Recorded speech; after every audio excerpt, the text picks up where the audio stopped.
গত 24 ঘন্টায় পারলে প্রায় 1-2 একের পর এক শ্যুট আউট, বসিরহাটের শ্যুট আউট, বেলঘরিয়াতে শ্যুট আউট, বিভিন্ন জায়গায় পার্ক স্ট্রিটের শ্যুট আউট। আজকে আবার একটা ঘটনা ঘটেছে একই রকমভাবে, এবং পার্ক স্ট্রিটের সেই ঘটনায় দেখা যাচ্ছে মানে অস্ত্র ঝঞ্ঝনানি চলছে।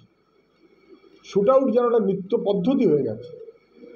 দুষ্কৃতীরা মনে করছে তাদের রাজত্ব, তাদের সরকার, তারা তাদের মতো করে চলছে, বয়ে যাচ্ছে। এবং তারপর ধরা পড়ে গেল, ওই যে 4 জন না কজন ধরা পড়েছে কি একটা মির্জা গালিব স্ট্রিটের ঘটনায়। অভিযুক্ত যে সে তো দেখা গেল একেবারে তৃণমূলের শাসক দলের লোক।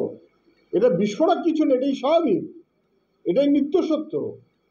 তৃণমূলের নেতাদের ঘনিষ্ঠ, তৃণমূলের ওখানকার যিনি সাংসদ, তার নির্বাচনী প্রচারের সঙ্গী, এরাই তো দুষ্কৃতী এবং তৃণমূলের নেতা একসাথে।